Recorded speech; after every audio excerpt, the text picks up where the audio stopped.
Oppan Gangnam Style. He became famous because of it, but he became infamous.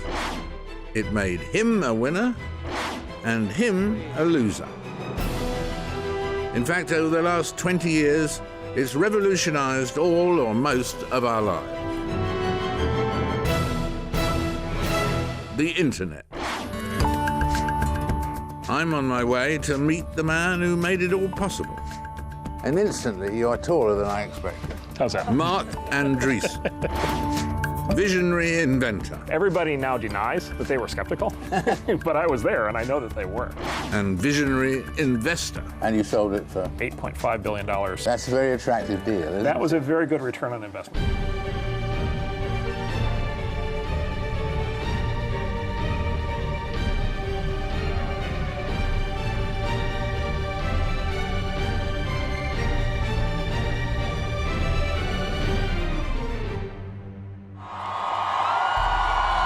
Tonight, because of what we did on this day, in this election. November the 4th, 2008. Change has come to America. A defining moment in U.S. history. This is our moment. This is our time to reclaim the American dream and... Behind the election, a secret weapon. The internet. Pioneering use of social networking and targeted email campaigns raised over $200 million for the Democratic campaign. Yes, we can. Thank you. The Republicans couldn't compete. And 4 years later, the Democrats did it again. One man made this revolution possible. Engineer, philanthropist, multimillionaire, Marc Andreessen. Thank you for welcoming us to your delightful surroundings here. Great, thank you. Well, now, what about the election? How much power is IT and all of that getting in terms of affecting people in elections? It's become very powerful. It's become very powerful specifically in two ways. Fundraising, of which the Obama campaign in 2008 was the innovator on, and that now has been copied by everybody. And then targeting has gotten far more sophisticated. You know, every political candidate now has opposition researchers following them around, taking every minute of video of everything that they do and putting it online. The campaigns know every single voter, and they know they coordinate all their advertising and all their efforts with that. Does Barack Obama owe a debt of gratitude to Marc Andreessen? The best political campaign, I think, in the history of the United States of America.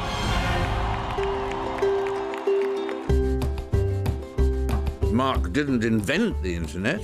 The interface message processor, fondly known as an IMP, was the first piece of networking equipment ever. He did something equally important. He brought it into our homes. The story starts in 1971 in a tiny town in America's Midwest, New Lisbon, Wisconsin. How did it happen that with all of the web, how was it that you were receptive to it in New Lisbon?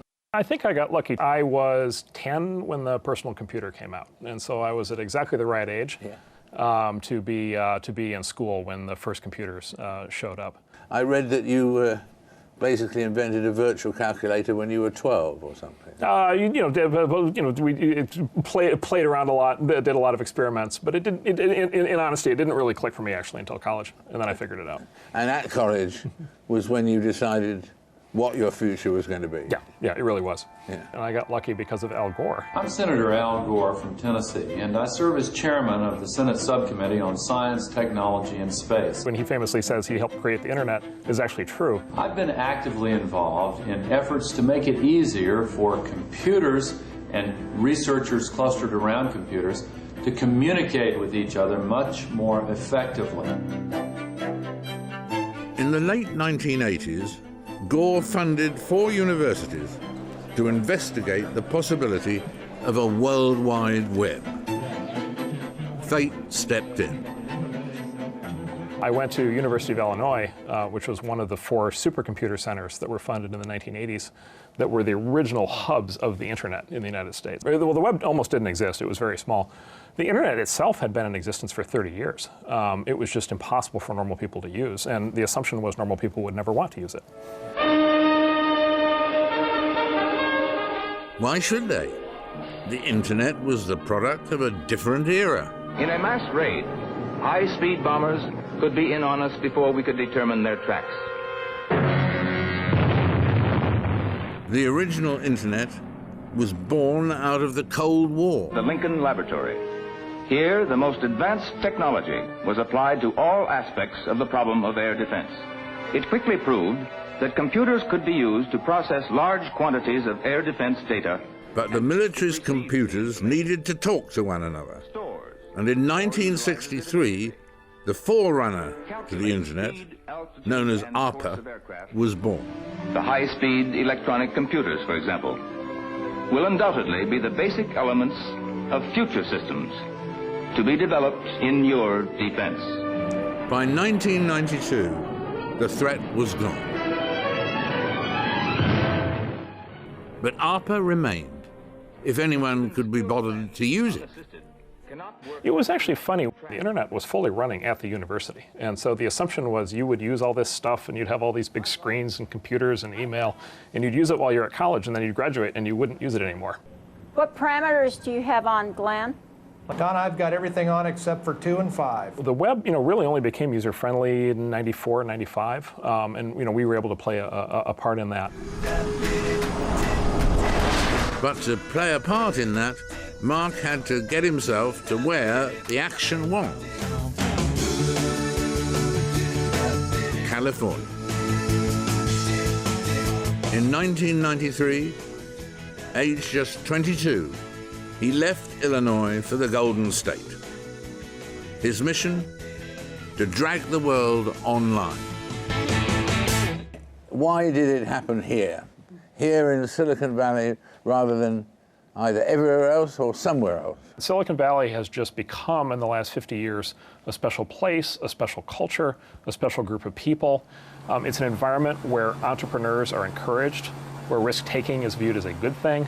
There's an enormous number of very talented people. Everybody gets very excited to join the next new company. And so there's a self-renewing, we call it, say, virtuous cycle, where the new technological innovations get jumped on and built into companies here, I think, faster than anywhere else in the world. So you were in the right place Yeah. at the right time. Yeah. Well, let's take a look at your life at about that time. If we could take our screens here. Years they've been saying these things would change the world. Well, there's a revolution going on in rec rooms, offices, and classrooms around the world. We ended up sort of in the middle of the night starting this project that we called Mosaic. What we were trying to do was just put sort of a human face on the internet. The internet at that point was a tool for researchers and scientists.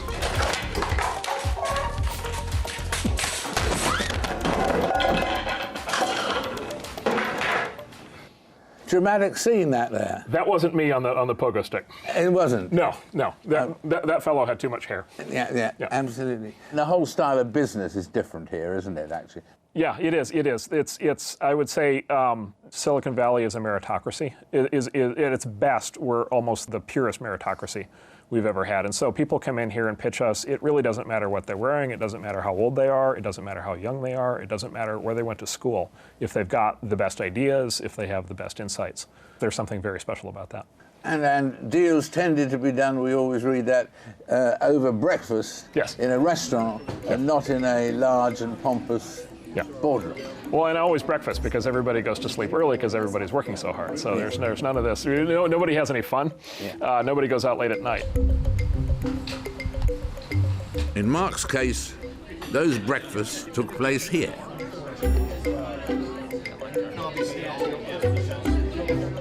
It's a loud, irreverent environment, and we just happen to be right in the middle of Silicon Valley.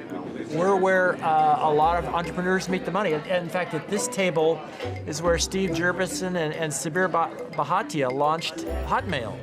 I could show you where Tesla was founded back there, or PayPal was funded. hundreds and hundreds of firms have come here with their early meetings. You never know who's going to make it big. Yahoo was turned down for funding twice here. It is an amazingly optimistic place we're sitting in. Yes, yeah? yes. Despite the fact that there are far more failures than successes, it remains a very optimistic place, and every new generation that enters is incredibly optimistic. But back in 1993, there was little optimism for Marc's goal of transforming the internet. There was enormous skepticism. I mean, so many people had told us that it wouldn't work. So many people had told us that it wouldn't happen. So many people told us that consumers, ordinary people, would never do this. Businesses would never move online. Everybody now denies that they were skeptical, but I was there and I know that they were. Yeah. And so we fought our way through a lot of skepticism. It can be a tremendous goad to go with it, can't it? That's if right. people tell you something's impossible, that's sort of irresistible. We had a lot to prove. That's right. How many hours a day did you work? Oh, probably as many as I could. When you're actually running one of these companies, it's full-time. It's 12, 14, 16 hours a day. Basically just enough time off for sleep. It's a very, very intense experience. Marc Andreessen from Mosaic is going to talk about Mosaic. In November 1994, Marc was invited to address a computer conference in San Francisco. It is pretty strange. They're actually taking it seriously. The conference has since gone down in history. This is the only film of his speech. We were trying to create something that was easy to use. Fun was a big part of what we were trying to do. We were trying to find a way basically to link people and information together across these networks. Marc and his team had designed a piece of software that made the internet accessible to everyone. We started with 12 users in early 1993. By mid-93, when things started to sort of catch fire and it started coming to people's attention, we were up in the hundreds of thousands of users. It happened just up like that. Originally called Mosaic, it became famous as Netscape. So in early 94, I graduated.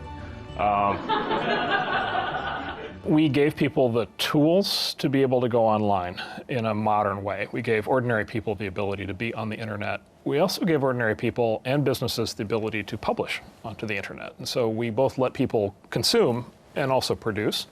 So you're going to show me what's happening? It worked very fast. It catalyzed, and it was this rush of enthusiasm. It's very exciting and so quick. I'd like to link up myself one day at home. To get connected, you need a computer and a modem. And you should also have at least 4 megabytes of system RAM. Wow, this is a powerful computer. With an email address, you can tap into 20 million other computers. It's organic. It's growing like a fibrous root system. The imagination of people all around the world took off. And the real thing that happened was everybody discovered that there was something they could do online that would make their life better. If a small business is not looking at the internet, they better, because their competition is. People said, I can do that. I can go online. I can create a website. I can publish online. I can put videos online. Banks, flights, shops, libraries. An explosion. And at the heart of it, Marc Andreessen. He was 23 years old. We grew very, very fast. We were the first big Silicon Valley company to emerge after the recession of the early 90s. There had been 7 or 8 years in Silicon Valley where not much had happened, and then we were the first big sign of another boom, which became the dot-com boom. And then everything just happened very fast. So we went public 18 months after we were founded, which typically never happens. We hired 3,000 people in 3 years, which typically never happens. We grew the company very fast. And so people were just, I think, surprised by that. The impact amazed some other people, but it probably didn't amaze you. You thought it would be that big. No, we were amazed. We were amazed. Oh, you were? Yeah. There were about 18 months here where we're sitting around here where things just went completely crazy. Well, let's take a look at the next stage.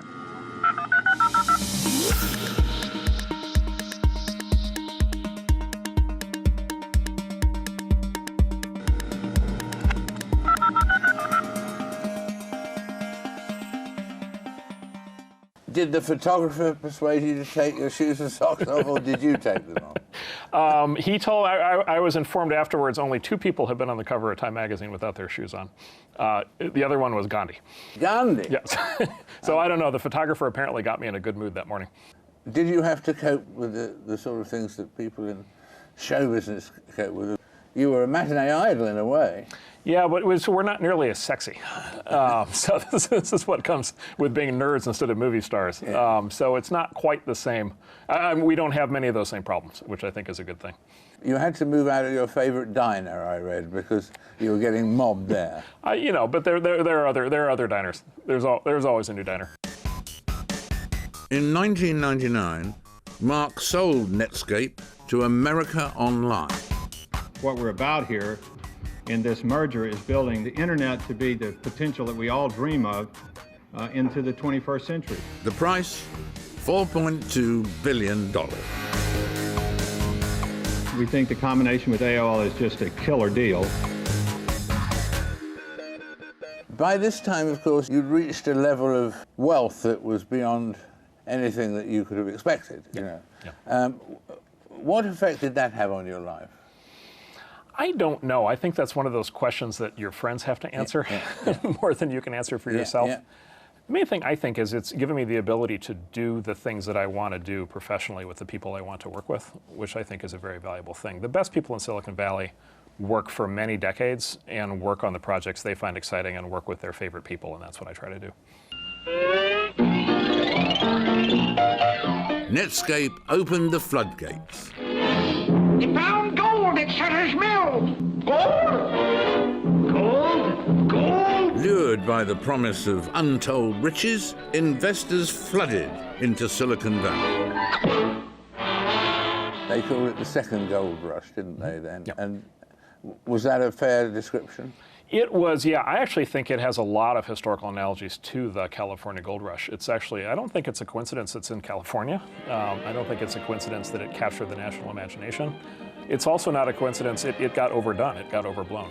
And then technology, I think, has become very exciting. It's become so central to people's lives. And so you feel like you can use and touch the products. And so you feel like you should invest in the companies. The dot-com boom, as they call it, got out of hand. I've lost about $50,000 in the last 3 months. It's always been that way. Us 4 slobs, we get sucked in.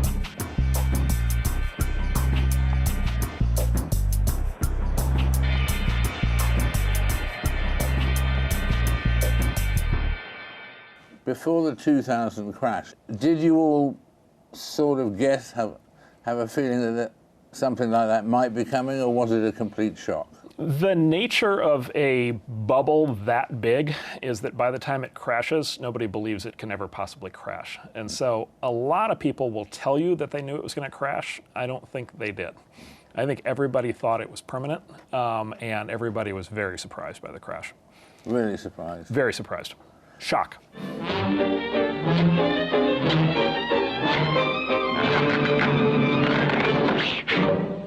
Oh, shucks.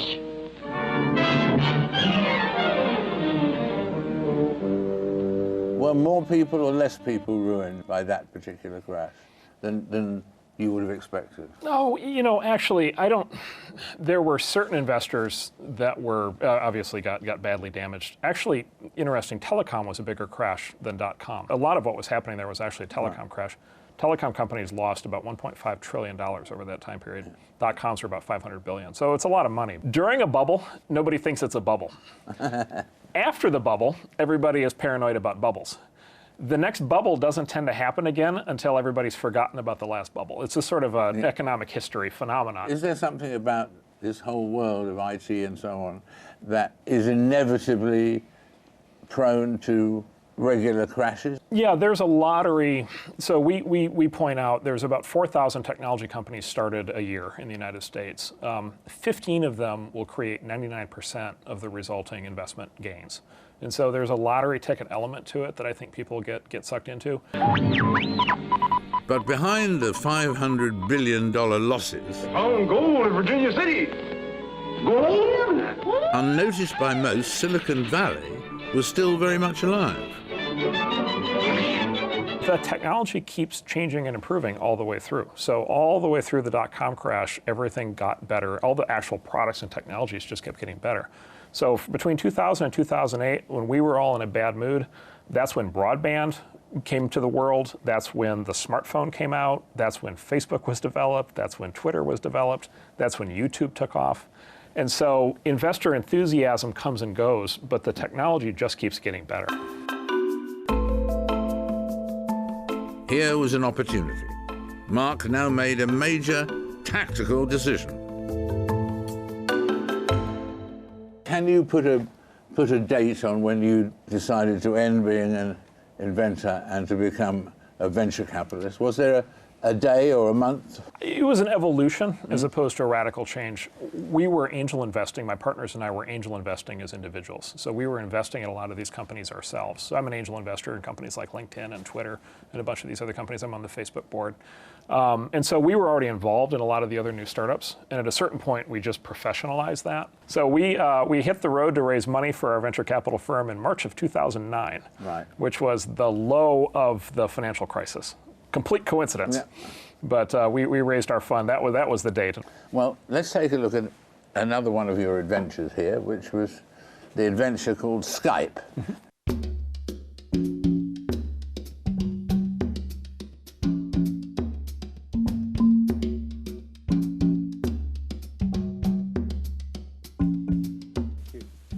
Thanks everybody for coming today. This is a big day for Skype, and this is a big day for Microsoft.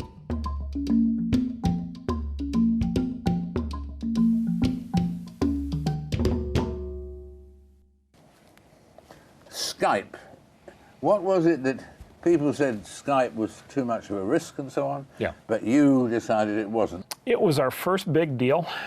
It was a company that we had been very aware of since it was founded. eBay had purchased it, and then as it just turned out, it wasn't a natural fit for the rest of eBay's business. And so it became available to buy. And we thought that things like Skype that hundreds of millions of people can use to do something on the internet that's very important to them, which is, in this case, communicate with their friends and family and people in business. Give Daddy big hugs. People looking at each other while they talk. People have been predicting that for 40 years, and it's finally happening. Oh, big hugs for Daddy deployed. Those things generally don't become available for you to buy, right? You can't buy today. You can't buy the company Facebook. You can buy the stock, but you can't buy the company. Yeah. Whereas Skype, we could actually buy the company. And so this was the first big deal that our new investment firm did, as we bought Skype. In September 2009, Marc and his colleagues paid $2.75 billion for Skype. It was his biggest gamble yet. But would it pay off? Hi, Harry. In part 2, we'll find out. When Marc addresses the issues of religion. Do you believe in God yourself? Do I have to answer the question? The future of the planet. The big story of our time is actually not, I don't think, technology. And proves his technical prowess beyond a doubt. My magic machine is... I'll bet I can fix that for you. I bet you can. If you can't, nobody can. Let's see if I can.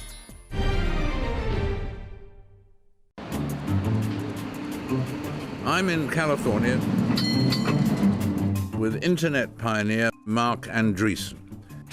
In 1993, Marc designed the software that made the internet accessible for everyone. He was just 23. It worked very fast. It catalyzed, and it was this rush of enthusiasm. Millions of people all of a sudden started to participate. He then moved on to the venture capital business. In our business, the great venture capitalists, they invest in things that look like they're absolutely crazy. And in September 2009, he launched his biggest gamble of all, the purchase of Skype. That was a deal worth billions of dollars. It always fascinates me how a business like Skype, talking to someone in another country or whatever, that they do that for free, as it were. Right. So how did they make the money? So it was sort of for free and sort of not for free. Yeah. So it was free for somebody on Skype to call somebody else on Skype. But it wasn't free for somebody on Skype to call somebody on a normal phone. No. Or for somebody on a normal phone to call somebody on Skype. right? And then on top of that, there are lots of opportunities, for example, for business services around Skype. There are a lot of big companies that would like to just replace all their office telephones with Skype if they could. And they'll all pay a lot of money. You paid how much for Skype? We paid about $2 billion in the original purchase. And you sold it for? The investor group sold it for $8.5 billion 18 months later. 18 months later? 18 months later. That's a very attractive deal, isn't it? That was a very good return on investment. This is a big day for Skype, and this is a big day for Microsoft. It turned out it was a very special 18 months. It turned out that was when the smartphone really took off. We'll bring together hundreds of millions of consumers and empower them to communicate in new and interesting ways. It turned out that's when all the big phone companies decided they were in the data business and not in the voice business. Yeah. And so the market changed tremendously. $6 billion of profit, while the rest of the world was still cowering from the dot-com bubble.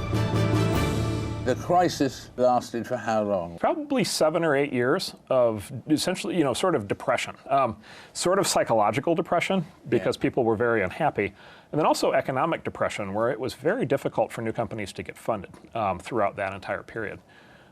We were just starting to get back up on our feet and feel good about things when the financial crisis happened in 2008, and then that knocked us back a couple more years.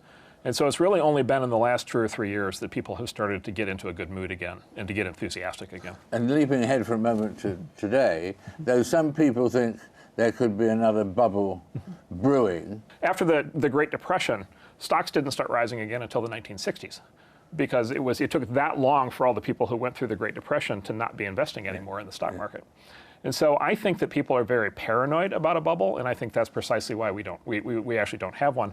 I would also argue we've seen a bunch of the big new companies go public and we've seen their stock prices crash, right? Which is not what happens in a bubble. Everybody who went through the last bubble has to cycle out of the system before we have another bubble. So I think there will be another bubble. I just think it'll be 10 or 15 years from now. Skype cemented Marc's reputation as a man willing to make huge bets, even in the middle of a recession. We do try to be courageous. You think about banks, mutual funds, and you want them to take less risk because of which you see what happens when they take too much risk, the world blows up. In our business, the great venture capitalists actually take enormous risk. They invest in things that look like they're absolutely crazy at the time of the original investment. We're always trying to get our firm to take the biggest risks, make the biggest bets, do the most extreme things we can find. It's an attitude typical of Silicon Valley and its acknowledged guru, Steve Jobs. We've designed something wonderful, and this is what it looks like. Steve Jobs became a larger and larger figure as the years went by, didn't he? Yes. What was his primary skill, do you think? A couple things. One is he is maybe the best product creator we've ever had in the industry. So the same person doing the Apple computer, the Mac, the iPhone, the iPad, the iPod, it's very hard to find anybody else who's had that many products that have been transformative. The other is he turned out to be a fantastic CEO. And that was a dramatic part of his story. He had been, as you know, fired from his company in the 80s and then came back and took it over in the 90s. And in that time, he went from being, by all accounts, a bad manager to being one of the best CEOs we've ever had. Well, let's take a look at that now on our screens here. Our collective efforts have changed the world of personal computing forever. Got something fun to talk about. We're bringing the iPhone, and we call it the iPad. This is what it looks like. I happen to have one. That's what it looks like. He's very interesting. He actually was not an engineer by background. Actually, how I came up as an engineer and as a programmer. Mark Zuckerberg is an engineer by background. Steve was not. Steve was a humanities student. So he's one of the only, for example, he liked to study things like calligraphy. But it's just not very many people from that background are then able to come into this industry and actually create the products. And he was able to do both of those things. He's become the gold standard that I think all of the new entrepreneurs, all the new really good entrepreneurs aspire to be like. The entrepreneurs we work with who we think are the best, he's their role model. And so he's become the gold standard. Death is the destination we all share. It's life's change agent. His death had been expected, Yet the passing of Steve Jobs, innovator, genius, and businessman, made extraordinary global impact. The last time I remember feeling anything akin to this was when John Lennon died. He's touched my life in so many ways, and he's just changed the way we've consumed. He did an immense amount for people, and he'll be immortalized forever.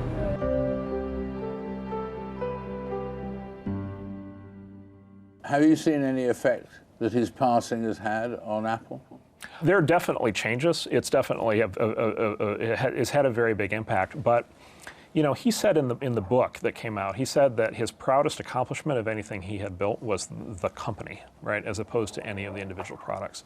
And so he left behind an incredibly deep bench of talent, incredibly bright people all throughout that organization, an amazing position in the market. And so they continue to do very well, and I think they'll do very well for decades to come. And has it triggered off a new generation of people trying to emulate him? Yes, yes. You see that probably most visibly with Jack Dorsey. Yeah. He's the founder of Twitter. Yeah. Mark Zuckerberg, I know, I work with Mark at Facebook. Steve is a major influence on Mark. And then a lot of the kids coming out of college now, they look up, they may have never even seen Steve in person. They may have never gone into the events, but they see the videos. Yeah. They've studied his career and they understand it. Not everyone felt the same way about Apple. In 2011, questions were raised about Chinese suppliers of the iPhone. Not everyone was as enthusiastic about the internet either. The World Wide Web offered the keys to all kinds of rooms, perhaps best left locked. Last May, the state of Victoria criminalised online harassment after a number of youth suicides were linked to cyberbullying. Was there any way in which the web messed up some people's lives, or was it totally benign in its effect on people? I argue that it's been 99% positive. You know, you hear criticisms a lot. You hear, you know, and there's some serious criticisms. There's, you know, this phenomenon of cyberbullying, right, where kids have a whole new way of getting bullied in school. You know, you hear there's different ways for criminals to be able to operate online. In some cases, even terrorists who operate online. But I would argue for every criticism like that, there's 100 ways that it's been good and that it's made people's lives better. And I actually think all those positive impacts have been underestimated. Great. Well, let's just take a look at, we've got one more clip to look at. But at that moment, catastrophe. Complete computer failure. Seems I've come to the right place. My magic machine is... I'll bet I can fix that for you. I bet you can. If you can't, nobody can. Let's see if I can. There we go. Oh, fantastic. Technical support. Yes. Yes. A credit. Will you make a note of that? Technical support. By. Yeah.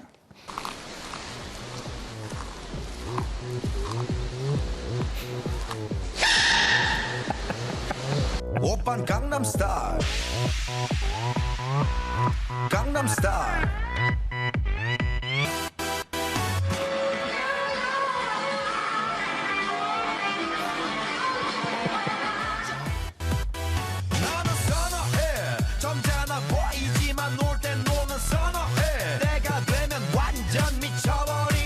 The challenge facing the United States is that we have to be right one time. I mean, 100% of the time. It's hard for me to explain why that was the case. Just take my word for it. Rural Britannia. Yeah. Written by whom? I mean, it's the iconic association with the British Empire.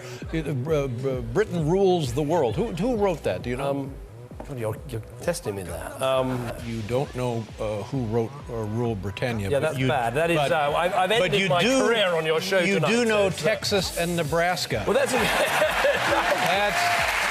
pretty good. There we have cross sections of gaffes, and I suppose that really is all a picture of the way that your world is going to continue to invade all the other worlds. We are entering into, I think, a more transparent world. I think everything is going to be more public than it was. But I also think it's going to become a more forgiving world.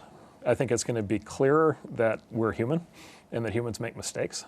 and that it may not be such a huge crisis anymore when somebody makes a mistake. And I think that's probably a good thing. And do you think that as we have added ways of communicating and so on, do you think that's bad news for people who believe in God? No, actually, quite the contrary. I think it's become, I think that religious people and religion in general have become enormous adopters of these new technologies. And so the ability to go direct to fellow believers, the ability to put out messages, the ability to publish information, all these things are gigantically enhanced. I think there are a bunch of religious movements that have benefited hugely from this. And I think that will continue. Do you believe in God yourself? Do I have to answer the question? I think classify me as agnostic. There are a lot of agnostics in Silicon Valley. There's a lot of we're scientists, we're engineers. Those are the hard questions for us to try to deal with. If nothing else, it's clear that the internet was extremely good for the Democrats in 2008. Everybody says Obama was the person who revolutionized elections a bit in terms of bringing in the modern things rather than the Republicans. Is that an inevitable thing, that the Democrats will be the more exploratory, the more experimental, and the Republicans will always be more conservative? I don't think so. I actually think the Republican political machine is more innovative on two fronts. One is they use alternative media better. Fox News has been a big part of that, but they also use the internet more effectively to get the message out. And then two is I think Republicans are more sophisticated at using the internet for all the groundwork, all the get out the vote work, and all the volunteer organizing. And I think those two parts of it are not as well covered. It's more obvious just to look at the fundraising, but I think those are very important things. What we haven't had yet, though, is we haven't had the internet election, right? We haven't had the equivalent of Nixon-Kennedy, 1960, where it was the first TV election. The candidates need no introduction. The Republican candidate, Vice President Richard M. Nixon, and the Democratic candidate, Senator John F. Kennedy. Television, then the new technology of the moment, played a crucial role in the 1960 election. We are in a deadly competition. A competition not only with the men in the Kremlin, but the men in Peking. Nixon won the radio debates, but sweating heavily, he lost the TV debates to the more photogenic Kennedy. We haven't had that yet for the internet. And one of my questions that I'm fascinated by is, well, it's not 2012, right? TV is still more important than the internet. Will it be 2016 or 2020 or 2024? But one of these cycles, it'll be the internet election, and the internet will be so dominant and so important, it will call into question whether TV continues to matter. And how will it affect when it becomes a real net election and so on? What is the effect it will have? I'm not sure. I think there will be a thing. There will be a specific thing that we'll point to historically, and we'll say that's what happened. I don't know what that thing is going to be. But I think the medium over which that happens, it's going to be in a world where everybody has a smartphone. It's going to be in a world where everybody's online all the time. It's going to be a world where the campaigns can individually target each voter. It's going to be in a world where voters can all talk to each other. And it's going to be something that pops out of that, because that's a new world. That's a world that TV was not possible with TV. And so something will happen, and I'm looking forward to I think we'll find out. I think it might be 4 years from now. You'd back 2016. I'm optimistic. I think it'll happen quickly. I think it'll happen in 2016. Hello, President Obama. Here is my question for your online town meeting. We may already be halfway there. Political leaders of every hue have embraced the World Wide Web. Good morning, Prime Minister. That's very cute. Now, can you tell me what Mr. And its unique ability to reach out to their constituents. But the internet is not a one-way street. Today, WikiLeaks begins its release of 400,000 documents about the Iraq War, the intimate details of 6... Others have been quick to harness the World Wide Web for political purposes. The Tunisian government has decided it wants to restrict the freedoms of their own people. In doing so, the Tunisian government has made itself an enemy of anonymous. The crossover from internet campaigning to concrete action was both fast and sometimes violent. The Arab Spring demonstrated the net's true potential as a political enabler. Is there any way in which it could be a danger? Oh, it hysterical danger or whatever? Yeah, no question. One of the dangers is that fringe groups or people who are polarized or people who are disaffected are going to be better able to coordinate and will have a much bigger impact. That's one argument. I think there are many other arguments on the other side. But so you better have Skype in one corner of the room as well, so you can have an argument going with someone over there, yeah? I think argument is a good thing. I think debate is a good thing, so I'm always in favor of that. But one of the criticisms of the internet is that if you want to, you can use the internet to only talk to people who agree with you. You don't have to ever deal with people who have opposing views. He may enjoy a good argument, but Marc is also passionate about good works. In April 2012, he decided to donate half of his substantial income to charity. Is philanthropy going to be a powerful part of the net? Yeah, I think so. I think so. First is, I think that the model of philanthropy is changing from one where it's something where people do towards the end of their lives to something people do throughout their entire life. And then two is, I think the internet is becoming a major force in philanthropy. And that ranges from individual philanthropy, the ability to click or send a text message and donate to a good cause, the ability to discover the kind of nonprofits you might be able to deal with, the ability to see the beneficiaries of nonprofit work, are all greatly enhanced by the internet. Marc is not alone. Many of Silicon Valley's super rich, the people who made all this possible, are putting their money where their mouth is. The Valley has created and continues to create huge wealth. But how long can it last? Are we looking ahead to an industry that is going to grow and a valley that's going to grow? Are they here forever? Forever is a long time. Yeah, yes it is. I can see 30 to 40 years of dramatic growth. The reason is because we only now have the smartphone, and we only now have the tablet, and we only now have the wireless internet. So we've only now developed the way to give 5 billion people in the world access to computers and access to the internet. And that's just happening right now. And so the implications of that and all the things that can be done with that are going to happen over the next 30 years. And we're just starting to see what that world is going to look like. Around the world or around America, are there places where you can spot people who are trying to create a new Silicon Valley in some other part of the world? Yep. Or have they ceded control of that world of business to California? Right. I would say optimism springs eternal. Yeah. And so there are efforts afoot in probably a dozen cities in the United States, and there's probably another dozen places outside the U.S., including, most prominently in China. And I would say I hope that these all become vibrant ecosystems for the creation of companies like this.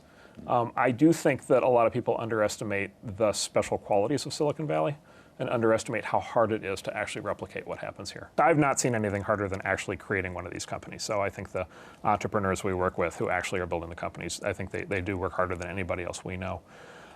I love Silicon Valley. I love what we do here. I love that this place exists. I love the fact that I was able to come here and build a career here. And so my big ambition is I would like Silicon Valley to be a better and better place. I'd like there to be more successful companies. I would like more people to be able to come here and be successful.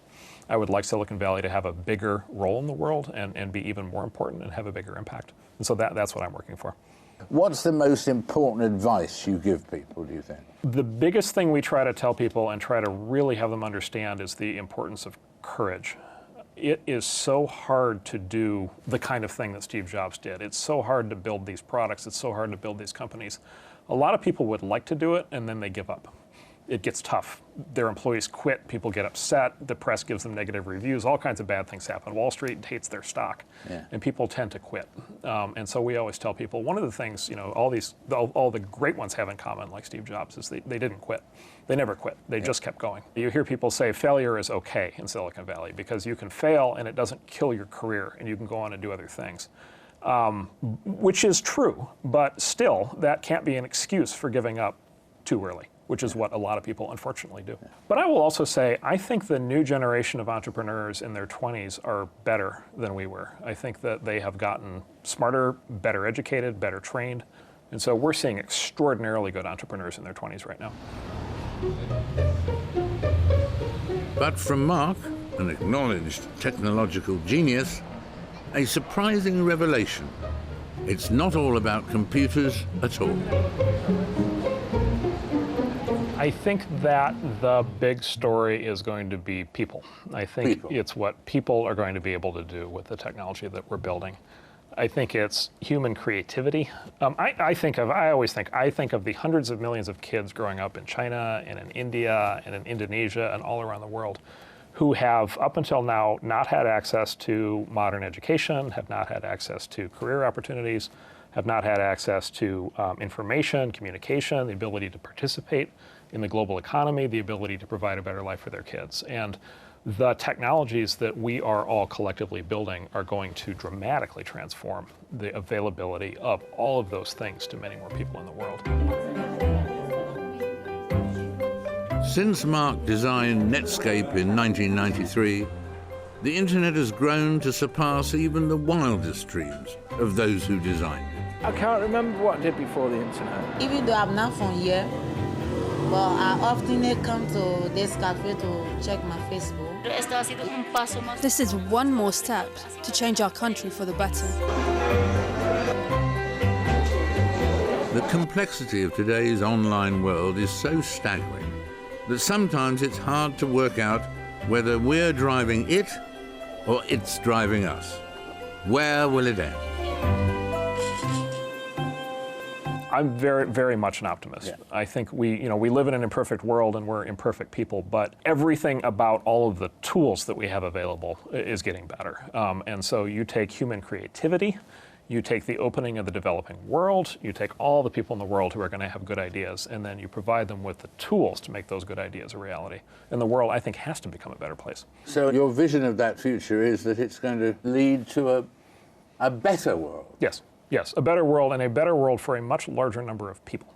The big story of our time is actually not, I don't think, technology. I think the big story of our time is the move of the majority of the world into what we would consider a modern economy, right? The ability to connect, the ability to communicate, the ability to educate, the ability to build businesses, all these things. Philanthropy, everything else, applying to just a much larger number of people than has ever been the case. And I think that's the biggest thing. That's the biggest thing I think will happen in my lifetime. Thank you very much, Marc. Good. Cheers. Yes, pleasure.